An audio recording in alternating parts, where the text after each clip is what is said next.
we often hear about fear and ignorance leading to oppression. And so, we hear that enough, but we wonder, is that true? Is that valid? Or can we see instances of that being a reality in the Bible? So, tonight I'd like to read from the book of Exodus and think about that. This is really the passage where we see this is the background for the story of Moses, and which eventually leads, his birth leads to the plagues and the let my people go and the exodus of the people of Israel from Egypt. But Exodus chapter 1, beginning in verse 8, says, "Now a new king arose over Egypt, who did not know Joseph. He said to his people, 'Look, the Israelite people are more numerous and more powerful than we. Come, let us deal shrewdly with them, or they will increase, and in the event of war, join our enemies and fight us against us and escape from the land.'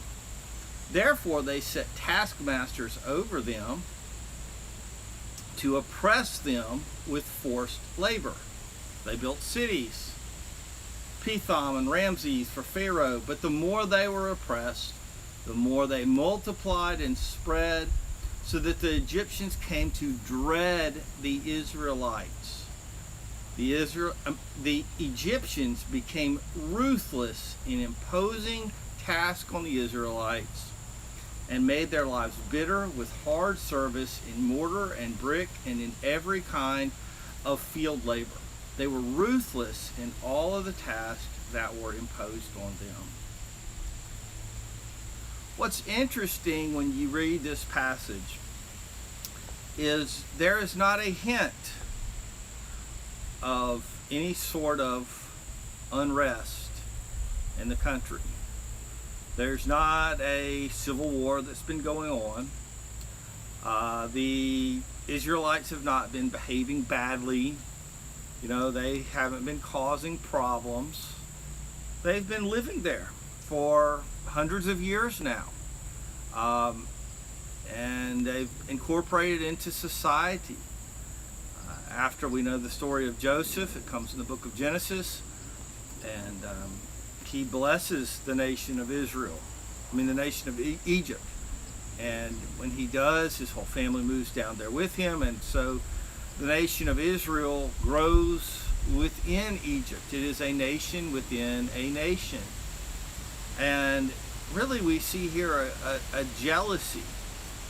It's not that the people of Egypt are not themselves blessed. They are. They're a vast empire. But they became jealous of the blessings they see in the Israelite people. Listen to this, the very first verse we read in verse 8. "Now a new king arose over Egypt who did not know Joseph." A new king, or Pharaoh, arose over Egypt who did not know Joseph.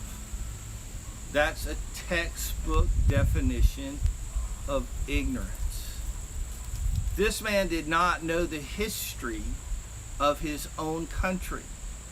He did not understand what had happened in the past. He didn't understand what Joseph had done for his country. He didn't understand what the Jewish people had done for his country. All he knew was, hey, they're different from us. We're Egyptians. They're not. They're other. They're different. And there was an ignorance of the past. There was an ignorance of who they were, who the Egyptians were, and the relationship between them. So there's that ignorance right off the bat. What about the fear? Plenty of opportunities to see that. Plenty of examples of fear. He said to his people, "Look, the Israelite people are more numerous and powerful." He is stoking the fires of fear. He is fear-mongering He's like, look out, it's the boogeyman. At any time now, they could take over our country. They could take everything you have. We better do to them before they do to us. This is the opposite of the golden rule. Don't do unto others as you'd have them to do unto you, but do unto others before they do unto you. That is, before they take advantage of you, you better take advantage of them. This is a based on fear type of way of living, this philosophy. And there's even more fear. And it says, come, let us deal shrewdly with them. In other words, let's cheat them. Let's manipulate them. Let's be intolerant of them. Let's humiliate them. Let's disregard them and their humanity. Let's do everything we can to oppress them. Or they will increase, and in the event of war, join our enemies and fight against us and escape from the land. These people had no desire to escape from the land. Listen, if the plagues had not come, if the persecution had not come, those people were never going to leave Egypt. It took it getting really, really bad for the people to say, okay, we're going to leave. Because they were settled. Things were good. They were happy. In fact, God allowed this. God, it was part of his plan, because listen, if he'd have said, go back to the promised land, they'd be like, what promised land? We're in the promised land, God. We're doing great. Why would we ever need to leave? For him to say that they'll want to side with enemies and leave, they weren't going anywhere. They were comfortable. But again, there's this talk. They're going to join our enemies and fight against us and escape the land. They didn't want to escape the land. That'd be like some of us whose ancestors, came over in the 16 or 1700s to this country, and yeah, we're going to go back to Germany or Scotland or wherever we're from. We don't even know that place. We've lived here for hundreds of years in America. How crazy would that be, right? So, again, this fear. They're going to fight against us. They're going to join our enemies. They're going to escape and leave us. And again, they're already being dealt with rather than citizens as property. I mean, what if they want to leave? What does that matter? They were welcome guests in the country. Their people, Joseph and his family, saved the Egyptians. But again, here's the ignorance on the part of this new Pharaoh. He doesn't know this. A new king arose who did not know Joseph.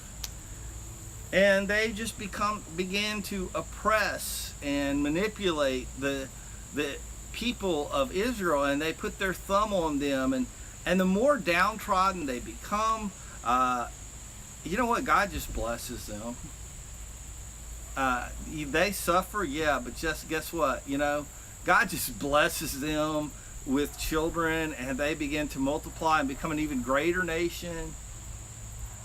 And you know what? When people are set on an evil way and in a way against God, they ignore common sense. Common sense might say, wow,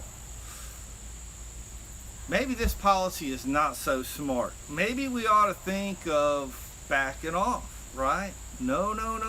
That's not what the Egyptians and the Pharaoh think. We need to accelerate. We need to double down. We need to oppress these people even harder.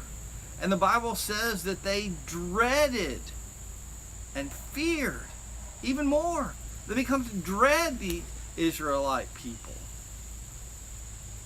And what did these Israelite people do? Nothing but be persecuted. Nothing but live their lives.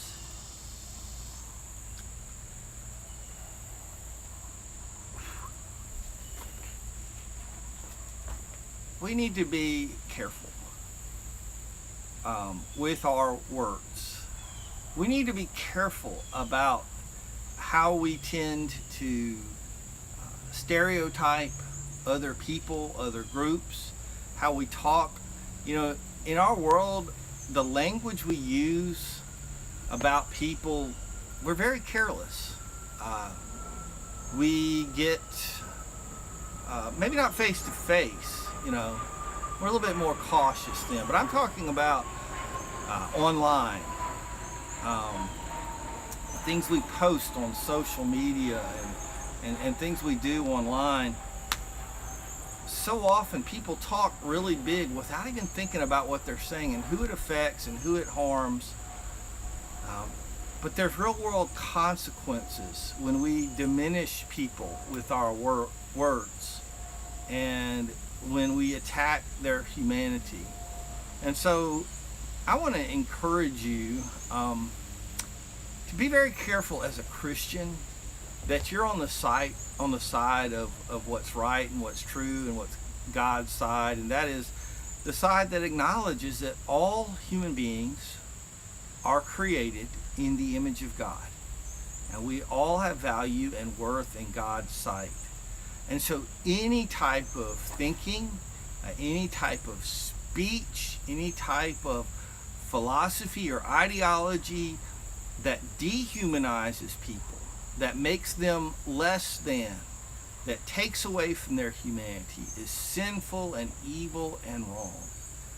And as the story of this new king, this new Pharaoh that arose in Egypt very clearly illustrates, ignorance and fear